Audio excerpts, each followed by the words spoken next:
Bueno, muy buenos días a todas, buenos días a todos. Espero que se encuentren muy bien, que hayan tenido un excelente fin de semana.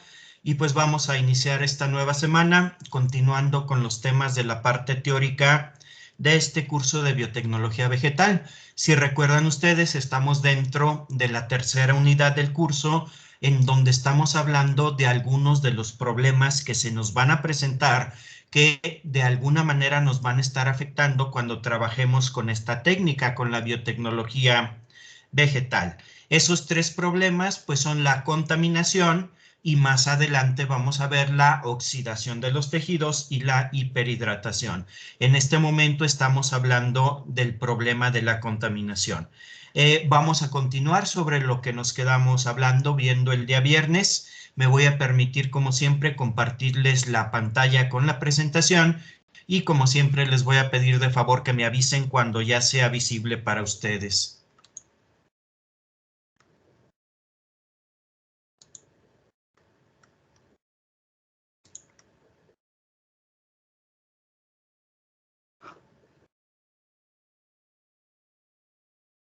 Ya se ve, profe. ¿Ya se ve? Muchas gracias, gracias. Bueno, ¿se acuerdan que retomando un poquito el tema del cual estábamos hablando, habíamos hablado que la contaminación, es decir, la presencia de microorganismos no deseados en nuestros cultivos, lo cual nos los va inevitablemente a echar a perder? Los cultivos contaminados, pues realmente lo que se hace es desecharlos. Ya es muy difícil o muy complicado eliminar esa contaminación. Esos microorganismos, ¿se acuerdan? Decíamos que pueden provenir del momento en que nosotros abrimos esos recipientes para inocular, para introducir los cultivos. Ese momento que se supone que lo tendríamos que hacer con mucho cuidado, en una campana de flujo laminar, utilizando solamente instrumentos estériles, pues a veces algo de eso nos puede salir mal, nos puede fallar, y en ese momento, cuando nosotros abrimos nuestros sistemas, se puede introducir algún tipo de contaminación. Este tipo de contaminación pues es frecuente, pero es relativamente fácil de evitar, pues simplemente hay que tener los cuidados necesarios y acostumbrarnos a desarrollar una cierta habilidad para trabajar en la campana de flujo laminar, y pues este problema se puede minimizar, aunque posiblemente nunca lo lleguemos a desaparecer del todo. Siempre va a haber una muy baja probabilidad de que algún cultivo no resulte contaminado.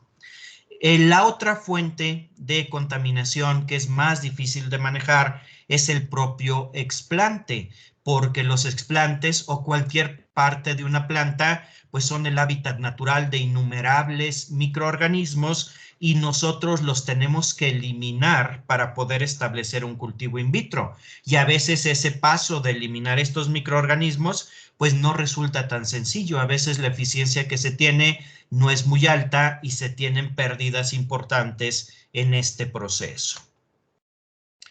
Bueno, en cuanto al primer tipo, pues ya sabemos, incluso ya algunos nos ha tocado trabajarlo en el laboratorio, pues es básicamente tener los cuidados necesarios y trabajar siempre de la manera correcta en una campana de flujo laminar, con esas precauciones, con las precauciones de asegurarnos de que todo lo que vamos a emplear haya sido esterilizado adecuadamente, pues normalmente este tipo de contaminación no se va a presentar.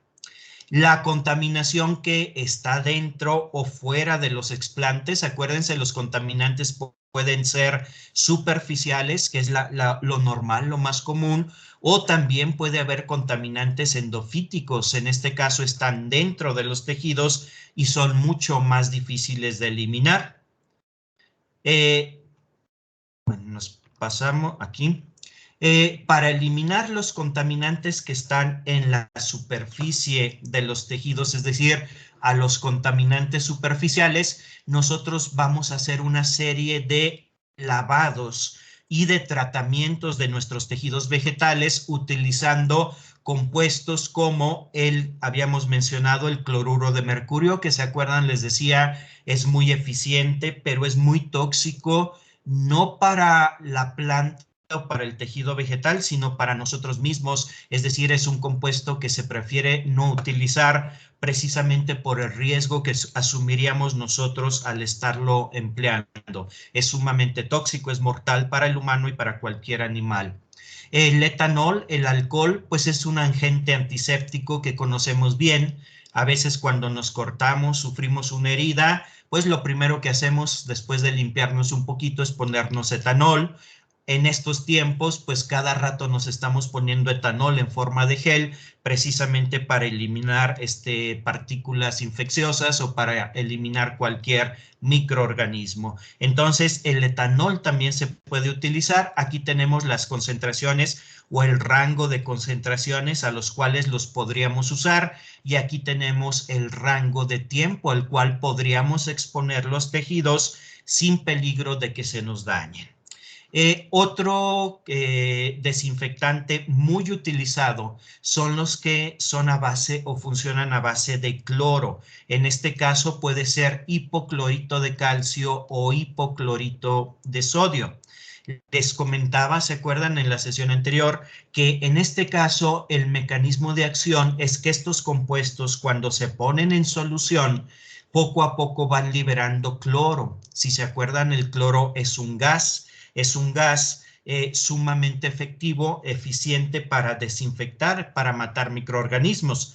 También es tóxico, es muy tóxico. De hecho, el gas cloro se utilizó, por ejemplo, en la Primera Guerra Mundial como un arma muy efectiva, desafortunadamente, por su enorme grado de toxicidad hacia el humano. Aspirar el gas cloro concentrado es mortal. Sin embargo, pues a las concentraciones que normalmente utilizamos son demasiado bajas. No es conveniente aspirarlo directamente, pero si lo hacemos con cuidado, pues no nos pasa nada. De hecho, uno de estos dos compuestos, el hipoclorito de sodio, ¿se acuerdan? Les decía, o lo vimos incluso en el laboratorio, es el ingrediente activo del compuesto o del producto que utilizamos a veces en casa que se llama Cloralex. O bueno, hay varias marcas comerciales, pero esa quizás sea la más conocida. Ese Cloralex no es más que una solución al 5% de hipoclorito de sodio. Entonces, ni siquiera tendríamos que comprar hipoclorito de sodio a una tienda, a un proveedor de reactivos, porque bueno, nos lo darían muy caro, sino bastaría comprar botellas de este producto que es el Cloralex. Si recuerdan, quienes han estado en el laboratorio, les comentaba que el único cuidado que debemos de tener es utilizar el que es únicamente hipoclorito, porque hay algunos que, sobre todo recientemente, pues que traen otro tipo de ingredientes como perfumes o cosas así, ¿no? Hay que buscar el tradicional de la botella color verde que solamente trae hipoclorito de sodio. Este lo vamos a utilizar en concentraciones del 0.5 al 5%. Nada más que aquí sí les recomiendo acordarnos de que hay que tener cuidado.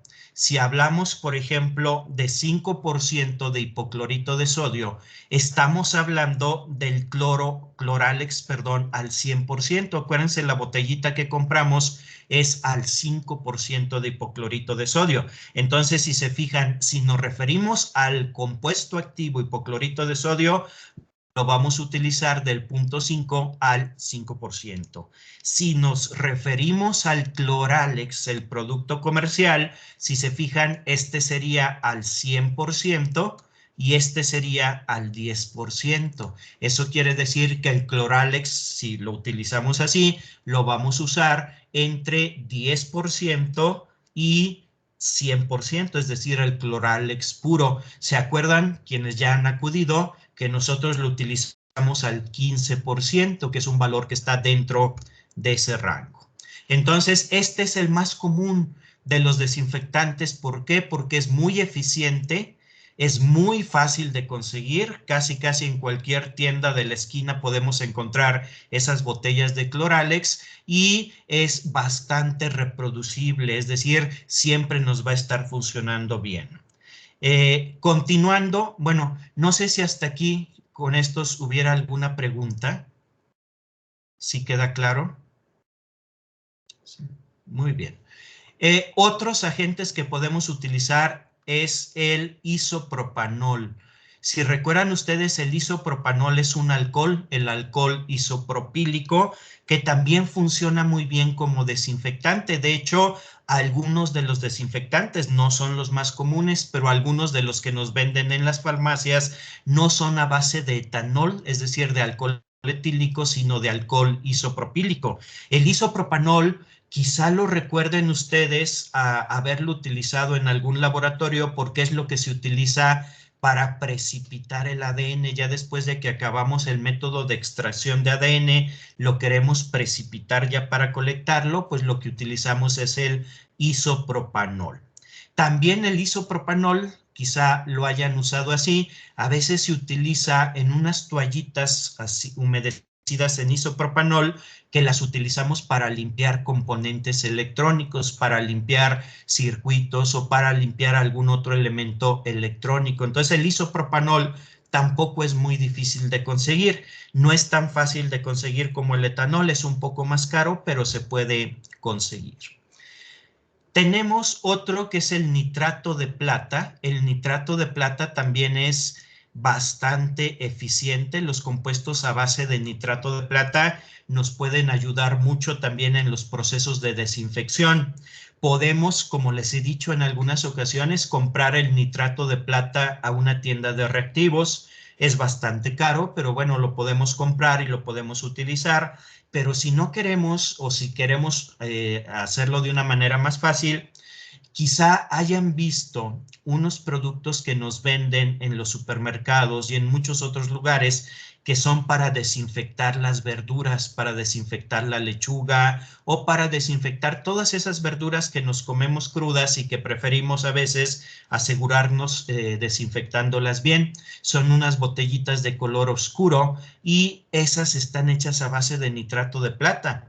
Y así como nos sirven para desinfectar las verduras que nos vamos a comer, pues también sirven para desinfectar tejidos vegetales que vamos a utilizar para establecer cultivos in vitro. Entonces, los compuestos a base de plata también los podemos usar y también, al igual que el cloralex, por ejemplo, que el etanol, son muy fáciles de conseguir en este caso, en prácticamente cualquier supermercado. Aquí viene también, normalmente lo utilizamos al 1%. Ahí sí tendríamos que fijarnos en la botellita, si lo compramos, porque según la marca es un poquito diferente, cuál es la concentración en la botellita para saber si lo vamos a diluir o lo vamos a utilizar directo. Otro agente muy eficiente también, pero que sí daña los tejidos, lo debemos utilizar con cierto cuidado, es el peróxido de hidrógeno. El peróxido de hidrógeno, si recuerdan ustedes, a veces lo llamamos o lo conocemos como agua oxigenada y también lo compramos en las farmacias como antiséptico. Entonces, el peróxido de hidrógeno sí lo podemos utilizar también como parte de un protocolo de desinfección. Acuérdense que el peróxido de hidrógeno, la forma como funciona es parecida al hipoclorito. Es decir, cuando nosotros aplicamos peróxido de hidrógeno, se va liberando o se van liberando especies reactivas de oxígeno que son oxidantes muy fuertes y esos oxidantes son los que eliminan, matan a los contaminantes. Hay que tener cuidado porque si nuestra botellita de peróxido de hidrógeno ya es muy vieja, ya no va a tener oxígeno activo, es decir, ya lo vamos a poder aplicar, pero realmente ya no va a tener esta capacidad desinfectante. Entonces simplemente hay que asegurarnos de, en lugar de comprar una botellota grandota, mejor comprar varias pequeñas para estarlas abriendo casi cada vez que las vamos a usar, utilizar una nueva porque pierde rápidamente su actividad. Hay, bueno, me voy a brincar esto, ahorita les comento por qué. Hay otro que también usamos, ¿se acuerdan? En el laboratorio, ya les tocará a quienes no hayan acudido, que es el cloruro de benzalconio. El cloruro de benzalconio, si se acuerdan, estaba en el primer detergente, en ese de color verde. Ese tenía como ingrediente activo cloruro de benzalconio. Se utiliza del 0.01 al 1% en tiempos de 5 a 20 minutos. El cloruro de benzalconio, quizá el nombre se nos pueda hacer algo extraño, no lo ubiquemos, pero el nombre comercial con el cual lo podemos pedir en la farmacia es mertiolate blanco. Ese compuesto que es también un antiséptico que a veces utilizamos en casa, el ingrediente activo es cloruro de benzalconio. Entonces, todos estos son todos los agentes de los cuales podemos nosotros echar mano para desinfectar un tejido vegetal. Normalmente se utilizan varios, es decir, si ustedes revisan la literatura o simplemente lo que hemos hecho ya en el laboratorio, no se utiliza uno solo, sino que se utilizan varios, pero no se revuelven. Esto es muy importante. Decir que utilizamos varios no quiere decir que los vamos a poner todos juntos, no. Se utilizan como tratamientos secuenciales. Primero se pone uno, luego se enjuaga, luego se pone otro, se enjuaga y luego se pone otro y así sucesivamente. Si los mezclamos, se pueden dar reacciones químicas entre ellos y, perdón, y esas reacciones químicas nos pueden generar algún compuesto que sea tóxico, ya sea para nosotros o ya sea para el tejido. Por ejemplo, el nitrato de plata, el peróxido de hidrógeno son sumamente reactivos. No los podemos mezclar con otra cosa porque se generarían por ahí reacciones químicas. Si se acuerdan, si no ya les tocará, si no les ha tocado, el protocolo que usamos en el laboratorio fue primero aplicar lavados con el cloruro de benzalconio, luego un lavado muy rapidito con etanol y luego un tratamiento largo de 20 minutos con hipoclorito de sodio. Entonces, esa es la manera como se aplican uno, luego otro y luego otro. Si ustedes en un futuro les toca trabajar en esto y ese método, por ejemplo, que es un método muy común, el que hicimos en el laboratorio o que vamos a hacer en el laboratorio, no les funciona, pues ya saben que pueden ustedes modificar todo esto, siempre y cuando no se pasen de estos rangos de concentración, ni se pasen de estos tiempos de exposición, pueden combinar varios de estos. Por ejemplo, si no les funcionó utilizar cloruro de benzalconio, etanol y luego hipoclorito de sodio, pues pueden probar sustituir alguno, por ejemplo, en lugar de etanol utilizar isopropanol, en lugar del cloruro de benzalconio dar un lavado con este producto para desinfectar verduras que tienen nitrato de plata, etcétera. Entonces, el conocer este cuadro nos permite a nosotros pues ir desarrollando nuestro sistema de desinfección. Bueno, hasta aquí alguna pregunta, a ver si queda más o menos claro. Muy bien, muy bien, gracias. Aquí me brinqué uno, fíjense, este ppm, así le llamamos en los laboratorios, tiene este nombre en inglés, mezcla para preservar tejidos vegetales, es un producto comercial, es decir, ya se vende para ser utilizado precisamente en empresas de biotecnología vegetal para desinfectar. No nos dicen la fórmula, es un producto patentado, no nos dicen la fórmula exacta, solamente sabemos que es a base de unos compuestos que se llaman isotiazolonas. Estos compuestos son muy eficientes para matar microorganismos y son prácticamente inocuos para el tejido vegetal, es decir, no le hacen daño a la planta. Este producto lo podemos utilizar en estas concentraciones, en estos tiempos, e incluso como no es tóxico, lo podemos poner en el medio de cultivo para todavía asegurarnos más de que no va a haber contaminación. Podemos, además de la desinfección previa donde lo podemos utilizar ahí, lo podemos utilizar como un ingrediente del medio de cultivo. Y de esta forma, si hubiera por ahí algún microorganismo que nos hubiera quedado sobre el explante, la presencia en el medio de cultivo del ppm no lo va a dejar o no le va a permitir desarrollarse. Entonces es sumamente eficiente. Tiene dos situaciones que hacen que sea no muy fácil de usar. La primera, pues es el precio, es bastante caro, es muchísimo más caro que productos como los que les he mencionado que podemos conseguir, perdón, pues en cualquier lugar, inclusive en supermercados como sería el Cloralex, los productos a base de nitrato de plata, el agua oxigenada. Entonces, sumamente caro. El otro problema es que es importado.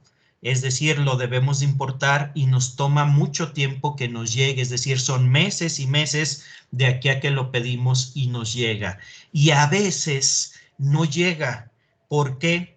Porque hay muchos productos que tienen que ver con cuestiones de microbiología, medios de cultivo, productos como este que son para controlar contaminación, etcétera, que a veces la exportación, sobre todo de Estados Unidos y de Europa, está restringida. ¿Por qué? Pues por el temor a que se utilicen en la fabricación de armas biológicas o cuestiones así. Entonces, a veces no es fácil, simplemente no se permite la exportación de Estados Unidos acá a México y entonces es un problema.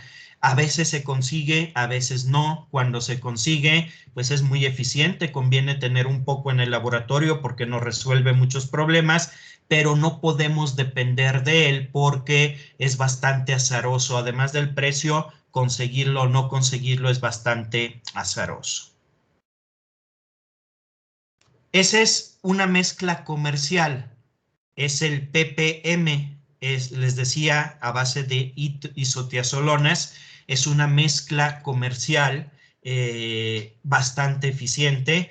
Hay un equivalente europeo, este es de orígenes de Estados Unidos, se fabrica en Estados Unidos. En Europa se fabrica algo similar. No sabría decirles exactamente cuál es el ingrediente activo porque también está patentado, es una fórmula comercial. Entonces, pues tiene los mismos problemas que el ppm, es muy caro y es todavía más difícil de importar porque viene de Europa, no de Estados Unidos, entonces pues sí es muy complejo. Entonces, pues prácticamente no podemos atenernos a este tipo de productos por esas dificultades. Hay una alternativa que funciona muy bien, es más barata y es relativamente más fácil de conseguir. Es un producto que se llama Vitrofural. Aquí vemos un folletito precisamente donde se promociona, que es una patente cubana, se fabrica en Cuba en el Centro de Bioactivos Químicos, uno de los países en donde más se ha desarrollado la biotecnología vegetal ya en cuestiones de producción masiva de plantas es precisamente Cuba. Buena parte de la agricultura cubana es en base a plantas propagadas in vitro y entonces ahí se trabaja no solo en lo que es la propagación, sino en el desarrollo de este tipo de productos que son bastante eficientes, son mucho más baratos que los productos de origen de Estados Unidos o de Europa. Entonces, esta es una alternativa para un laboratorio comercial, pues se puede utilizar este producto, funciona bastante bien. Y recientemente, afortunadamente, en México se ha desarrollado un producto a base de nanopartículas de plata, de partículas de plata que están tanto en forma de nanopartículas como en forma coloidal. Este es un producto, lo desarrolló un investigador, Jerico Bello. Tengo el gusto de conocerlo. Él alguna vez estuvo en la universidad trabajando con nosotros en un verano de la investigación. Actualmente trabaja en el campus Córdoba del INIFAP y él desarrolló un producto muy bueno, muy eficiente a base de nanopartículas de plata. Como es mexicano y bueno, se puede tener fácilmente el contacto con él, pues es mucho más fácil de conseguir. No es tampoco barato porque la plata, ustedes saben, no es algo barato, pero sí es más barato que otras alternativas y mucho más fácil de conseguir. Entonces, a veces, en lugar, fíjense, sobre todo pensando en una empresa en esta área, en lugar de utilizar ese tipo de protocolos de desinfección que a veces son un poquito complejos, como el que usamos nosotros, donde son 3 tratamientos con diferentes ingredientes. Aquí podemos optar por uno de estos productos en donde ya no necesitamos combinarlo con otros, es decir, es mucho más fácil de aplicar, aunque bueno, son productos comerciales que nos van a costar un poquito más caros y algunos, como los dos primeros, sobre todo que les comenté, no es fácil que los podamos conseguir. A ver, ¿sí queda claro qué es esto? ¿Qué son estos productos comerciales? Entonces, Sí, creo. ustedes como biotecnólogas, como biotecnólogos, pues pueden en un futuro utilizar alguno de estos productos, sobre todo si se dedican a la cuestión de empresa comercial, o pueden también, como lo hizo el doctor Jericó, con el conocimiento que tienen de microbiología, con el conocimiento que tienen de química, con el conocimiento que tienen de biotecnología vegetal, pueden, ¿por qué no?, también desarrollar un producto de este tipo. Es decir, no solamente comprarlo, saberlo utilizar, sino ustedes tienen los elementos necesarios como para poder desarrollar y comercializar un producto de esta naturaleza. Bueno. ¿Se acuerdan que les comentaba que a veces todo esto que les acabo de decir funciona solamente cuando los contaminantes están por fuera, en la superficie de los tejidos? Es decir, si tomamos un pedazo de hoja, una semilla, un pedacito de tallo, pues con estos tratamientos vamos a eliminar cualquier contaminante que esté en la superficie. Sin embargo, a veces ¿se acuerdan que lo comentábamos? Los contaminantes están adentro, por ejemplo, en el xilema. ¿Se acuerdan? El xilema es ese tejido, esos tubos, esa especie de tubería a través de la cual las plantas transportan el agua y los minerales del suelo. Esas tuberías, llamémosle así, recorren por dentro toda la planta y hay algunos microorganismos que se especializan en vivir en ellas. Es decir, esos organismos van a estar por dentro de la planta. Eso hace que sean mucho más difíciles de eliminar. No los podemos eliminar con los lavados superficiales. Necesitamos compuestos químicos que penetren a los tejidos y dentro de los tejidos eliminen esto. Y aquí sí, la única opción que tenemos es el uso de antibióticos o antimicóticos o fungicidas, como les queramos llamar. ¿Por qué? Porque estos compuestos químicos sí van a penetrar. Es como cuando nosotros tenemos una infección. Cuando tenemos una infección, es diferente que cuando nos cortamos. Cuando nos cortamos, pues nos lavamos con alcohol y problema resuelto. Cuando tenemos una infección, necesitamos tomar un medicamento que ingrese a nuestro organismo, luego se distribuya dentro de nuestro organismo y allí mate o elimine a lo que nos esté infectando. En este caso, nosotros tomamos antibióticos. En el caso de los tejidos vegetales, pues esos mismos antibióticos son los que se van a utilizar. Entonces, aquí tenemos un cuadrito en donde podemos ver el tipo de antibióticos o antimicóticos. Por ejemplo, anfotericina B es un antimicótico. Lo utilizamos cuando tenemos problemas de hongos o de levaduras que están creciendo o que salen de dentro de los tejidos. Aquí viene la cantidad a la cual la debemos utilizar, es decir, la dosis a la cual le debemos poner. Si el problema que tenemos es con bacterias, si se fijan, bacterias gram positivas o gram negativas, podemos utilizar antibióticos como carbenicilina, cefotaxima, cloranfinicol, eritromicina, kanamicina, neomicina, paramomicina. Si se acuerdan, algunos de estos son exactamente los mismos que tomamos nosotros cuando tenemos un problema así, una infección. Entonces, estos son los antibióticos que podríamos usar para tratar de eliminar ese problema. A lo que le apostamos cuando los utilizamos es a dar un tratamiento con estos antibióticos que elimine a esos contaminantes internos para luego ya poderlos cultivar de manera normal estos tejidos. Lo deseable es que sea un tratamiento muy cortito, porque estos productos son difíciles de manejar, no simplemente se agregan al medio de cultivo, se tienen que filtrar para esterilizarlos, etcétera. Son caros, son difíciles de conseguir. Normalmente lo que se hace es comprar en farmacias, pues antibióticos cuyos ingredientes activos sean estos. Entonces, pues simplemente hay que buscar cuál es el nombre comercial de estos antibióticos y comprarlos en la farmacia.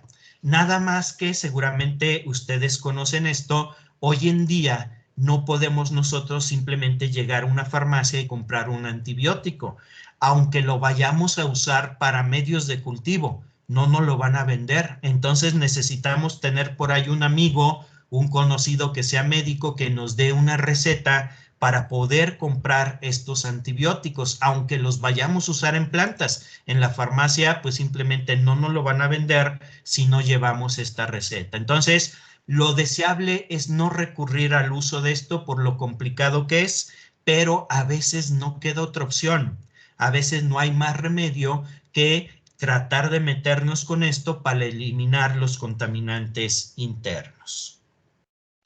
¿Alguna pregunta, alguna duda sobre el uso de antibióticos, antimicóticos?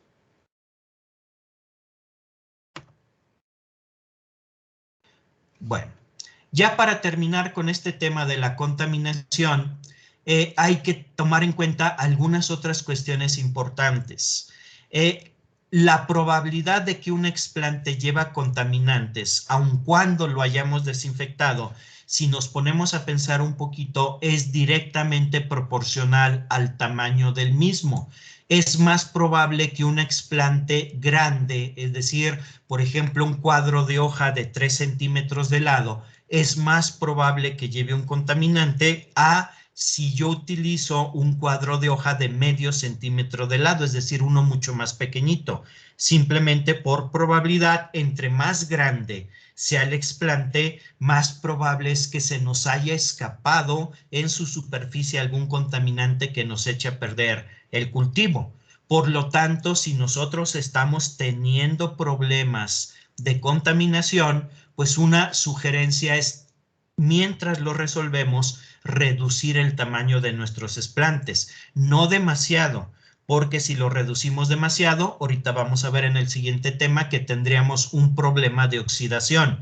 Sin embargo, reducir el tamaño de los explantes sí nos puede ayudar a evitar el problema de la contaminación. Entonces, si ustedes ya probaron varios mecanismos, varios de los sistemas que mencionamos para eliminar contaminantes y siguen teniendo el problema, pues otra alternativa es reducir el tamaño de sus explantes, es decir, hacerlos más pequeños. De esa manera la probabilidad de que lleven algún contaminante es menor. Otro problema es cuando los explantes tienen una superficie irregular, es decir, no son lisitos. ¿A qué me refiero? Bueno, ustedes ya trabajaron, quienes han ido, quienes no lo harán en los siguientes días, ya trabajaron con cactus y se habrán fijado que los explantes que utilizamos de cactus, pues tienen, como todo cactus o casi todo cactus, tienen sus espinitas. A veces, como no tenemos una vista de microscopio, pues a veces pensamos que las espinitas son nada más como agujitas lisas que utiliza el cactus como defensa. Sin embargo, no. Miren, aquí lo que vemos son acercamientos al microscopio electrónico de barrido de las areolas de cactus de los que tenemos in vitro en el laboratorio. Las areolas, acuérdense, es el punto donde salen las espinitas, así se le llama al punto donde salen las espinas y donde también está el meristemo o los meristemos en los cactus. Y lo que quiero que vean ustedes, estas son las espinas. Si se fijan, las espinas no son lisitas, tienen como si se estuvieran descarapelando, tienen estas prolongaciones. Si se fijan, se ve muy bien que no son lisas. Y además en la base de las espinas hay lo que nosotros vemos como una lanita, es decir, como si tuvieran pelitos. Aquí ya lo vemos aumentado, si se fijan, son estas estructuras. Entonces lo que les quiero decir es que las espinas de los cactus son muy complejas. Aquí tenemos otro ejemplo, fíjense, todavía más compleja la espina. ¿Qué quiere decir eso? que en cada uno de estos recovecos, en cada una de estas prolongaciones de las espinitas, en cada una de estas uniones donde se unen las espinas, es decir, cada uno de esos lugares es factible que se nos quede escondida una espora de un hongo, una bacteria, y que al estar escondida, metida en alguno de estos recovecos de esta estructura tan compleja, el agente desinfectante que usemos no le llegue, es decir, no alcance a penetrar. ¿Por qué? Porque si tenemos una espora y arriba de esa espora queda una burbujita de aire, esa pequeña burbuja de aire que queda atrapada entre estos vellitos que tenemos en el esplante, no va a dejar que penetre ninguno de los agentes que pusimos, ni el cloruro de benzalconio, ni el alcohol, ni el cloro, es decir, no van a poder penetrar esa burbuja de aire y involuntariamente, por supuesto, esa burbuja de aire va a proteger a la espora que luego cuando inoculemos esto en un medio de cultivo se va a desarrollar y no lo va a echar a perder. Entonces, cuando tenemos explantes que queremos desinfectar como estos, son muy, muy difíciles de desinfectar precisamente por esa estructura tan compleja que tiene tantas posibilidades para que por ahí se esconda una espora, se esconda una bacteria y no le afecte el tratamiento. ¿Qué es lo que debemos de hacer en ese caso? Fíjense bien, lo que debemos de hacer en ese caso es llevar a cabo nuestro proceso de desinfección en seguramente en algún laboratorio les habrán mostrado, en un matraz quitasato. Los matraces quitasato, si se acuerdan, son esos que tienen una especie de conexión por donde nosotros podemos conectar una bomba de vacío. Entonces, lo que hacemos es todo nuestro proceso de desinfección lo hacemos en uno de esos matraces y durante la desinfección aplicamos varias veces vacío por un corto tiempo, no todo el proceso porque dañamos al tejido, pero sí le damos algunos ciclos de vacío. ¿Qué pasa? Cuando aplicamos vacío, todas las burbujas de aire microscópicas que hay atrapadas en este tipo de estructuras las vamos a sacar. De hecho, si ustedes se fijan bien, cuando nosotros aplicamos vacío a un tejido vegetal, le empiezan a salir muchas burbujitas como si fuera una de estas pastillas de Alka-Seltzer. Es decir, vemos que salen muchas burbujas. ¿Por qué? Porque el vacío va a extraer precisamente todo ese aire. Cuando apagamos el vacío, los lugares en donde había burbujas de aire ahora van a ser ocupados por la solución en la cual está inmersa el tejido, es decir, los desinfectantes. Y de esa manera nosotros nos aseguramos de que penetre el desinfectante a todos los recovecos del tejido y podemos desinfectar de una forma muy eficiente estos tejidos. Entonces, aplicar vacío puede ser una solución cuando lo aplicamos durante el proceso de desinfección. Por ejemplo, en los 20 minutos en que damos el tratamiento con hipoclorito de sodio, podemos al principio, en medio y ya casi al final aplicar ciclos de unos 30 segundos de vacío y eso nos permite que penetre el agente desinfectante y eliminar en gran medida ese problema. A ver, ¿sí queda claro esto? ¿Sí queda claro por qué aplicaríamos vacío para desinfectar?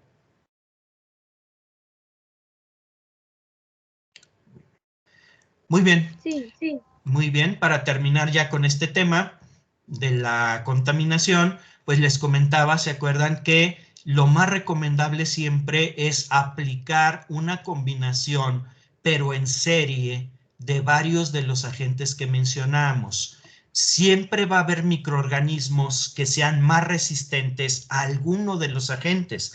Habrá algunos muy resistentes a etanol, habrá otros muy resistentes al hipoclorito, habrá otros muy resistentes al cloruro de benzalconio, etcétera. Por eso, si nosotros solamente utilizamos un agente, uno solo, todos esos microorganismos resistentes se van a salvar y nos van a contaminar. En cambio, si combinamos varios tratamientos, pues seguramente aquellos microorganismos resistentes al hipoclorito ya no lo van a hacer al etanol o al cloruro de benzalconio. Entonces, de esa manera nos vamos a asegurar de irlos eliminando a todos los microorganismos con estos tratamientos con diferentes agentes. Lo único que sí les recalco que es muy importante es que los debemos utilizar en serie. Es decir, primero uno, enjuagamos, ponemos el otro y así todos los que queramos. Nunca jamás los debemos de mezclar. Es decir, no debemos en la misma solución poner el hipoclorito, poner el etanol, poner sales de plata, etcétera, porque van a ocurrir reacciones químicas que muy probablemente nos van a afectar tanto a nosotros por estar respirando esos gases como a los tejidos.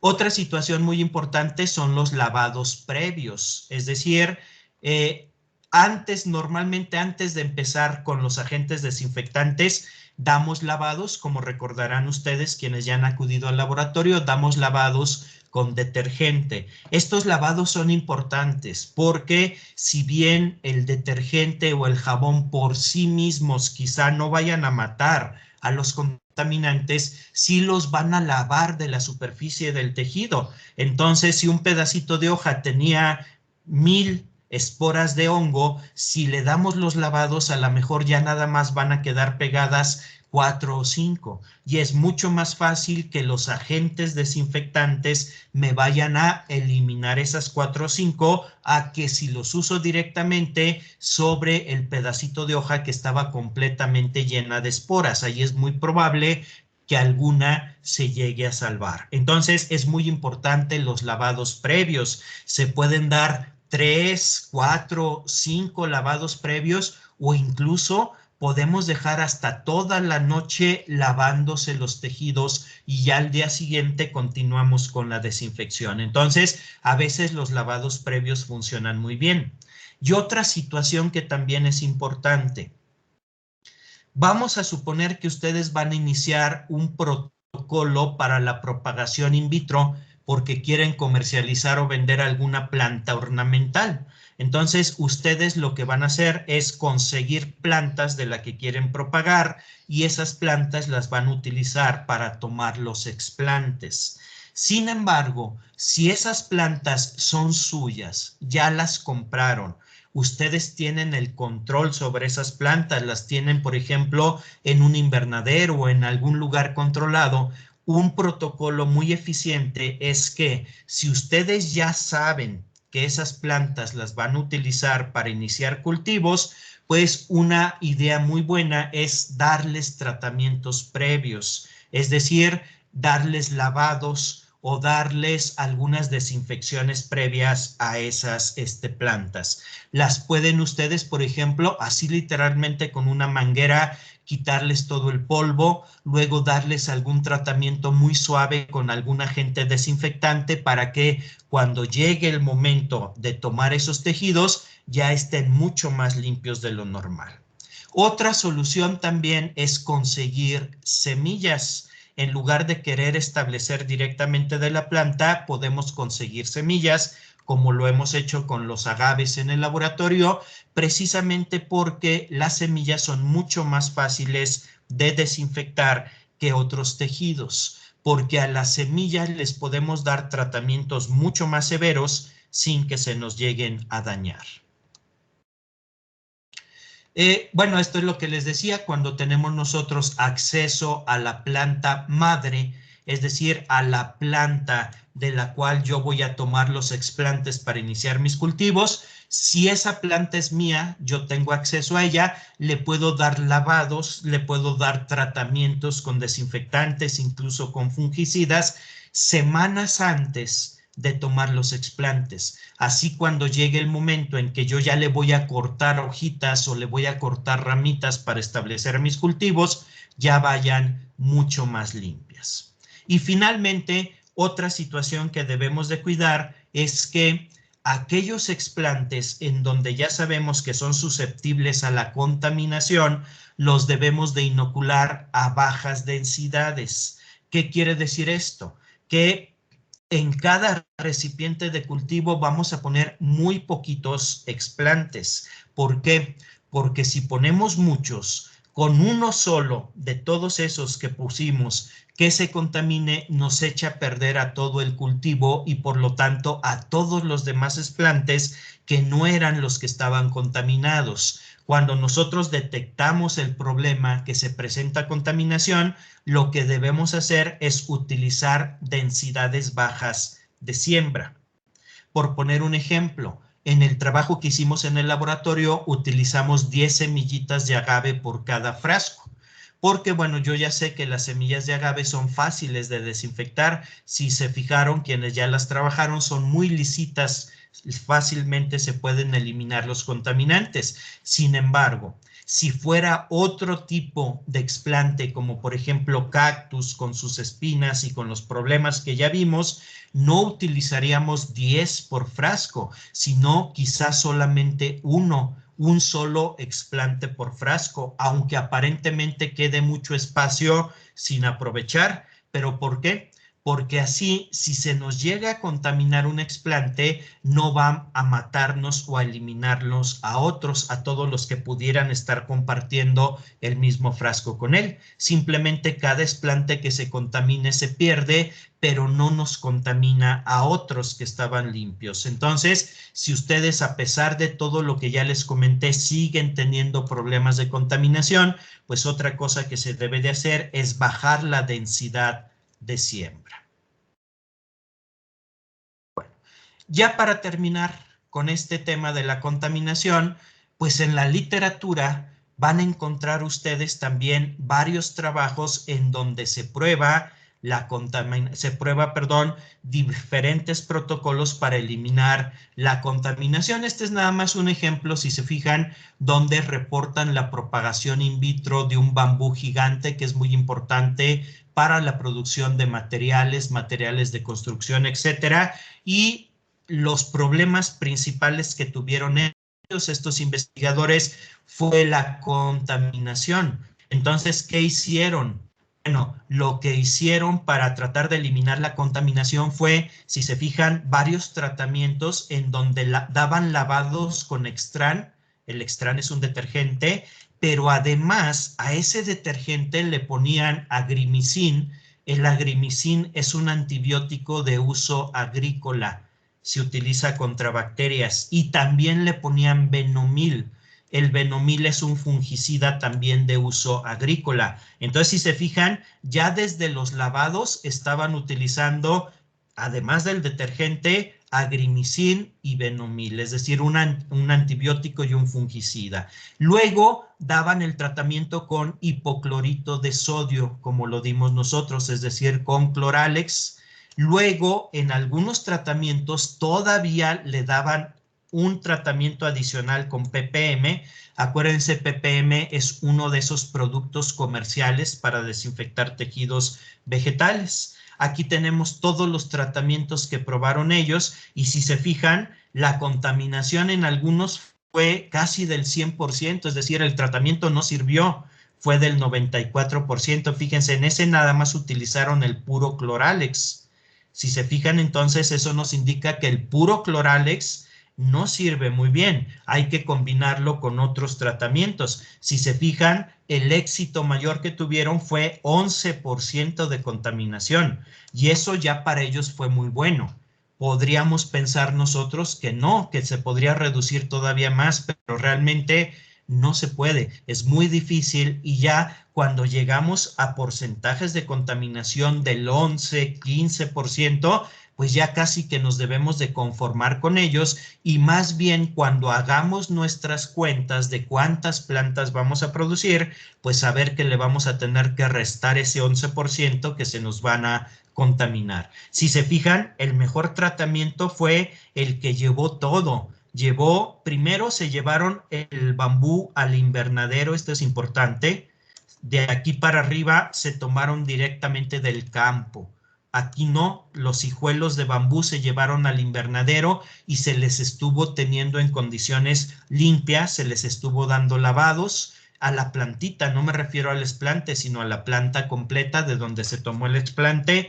Luego se trató con los lavados con el antibiótico, el fungicida, luego con hipoclorito y luego todavía con ppm. Y solo así se logró el éxito, que para ellos el éxito fue reducir la contaminación del 94% a el 11%. Les repito, con un 11% de contaminación, pues ya podemos trabajar, es decir, ya es algo manejable.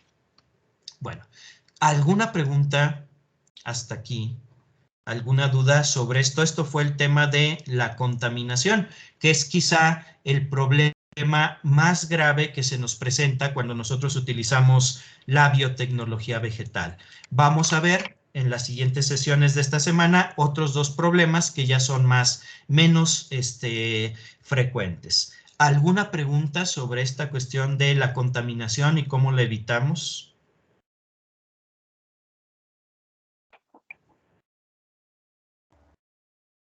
¿No hay preguntas? ¿Sí? Bueno, hay una parte donde no entendí muy bien lo de, creo que era la densidad. Dijo que si, por ejemplo, algún explante estaba contaminado, ese ya no puede contaminar a otro, aunque esté ahí mismo, en el mismo frasco, o cómo fue eso. Es que me perdí un No, poco. precisamente ahí está la clave. Mira, normalmente en un frasco de cultivo nos caben 2, 3, hasta 10 explantes y esos 10 explantes se van a estar desarrollando en el mismo frasco. Sin embargo, si tú ya detectaste que ese tipo de explantes tienden a contaminarse, en lugar de que en un frasco tú pongas los 10 explantes, vas a poner en 10 frascos un solo explante. Es más trabajo, desde luego, se utiliza más medio, pero así precisamente si tú pones un solo explante por frasco, si se llega a contaminar, se echa a perder, obviamente lo tienes que eliminar, pero ya no te afectó a los otros 9. En cambio, si tú hubieras hecho lo que normalmente se hace, poner los 10 explantes en el mismo frasco, con uno solo que se contamine, te echa a perder a los otros 9. Es decir, ya tienes que tirar, tienes que eliminar todo el frasco. Entonces, a eso se refiere bajar la densidad de siembra. En lugar de poner 10 en un frasco, vamos a hacer 10 frascos y solamente vamos a poner un explante por frasco. No sé si ahora te queda claro, María Fernanda. Ah, sí, más ¿Sí? claro. Sí, Ahora gracias. sí. Muy bien. ¿Alguna otra pregunta? Muy bien, si ya no hubiera más preguntas, vamos a dejar hasta aquí el día de hoy y el día de mañana ya vamos a pasar a otro tema también dentro de esta misma unidad. Vamos a hablar de cuestiones de hiperhidratación y también de oxidación, que son problemas no tan graves o tan frecuentes como la contaminación, pero que sí se nos van a presentar en el contexto de la biotecnología vegetal y necesitamos saber identificarlos y saber resolverlos. Entonces, ¿alguna pregunta, alguna duda, algún comentario? Bueno, entonces si no, pues como siempre les agradezco mucho su presencia. Nos vemos a la misma hora el día de mañana para continuar con estos temas y más tarde a las personas que les corresponda, pues nos veremos en el laboratorio para trabajar en todo esto precisamente que hemos estado hablando. Entonces, pues muchas gracias por su presencia, les agradezco su presencia, su atención y nos vemos el día de mañana. Cuídense. Gracias, profe. Gracias, doctor. Hasta luego. Hasta luego, gracias. Hasta luego.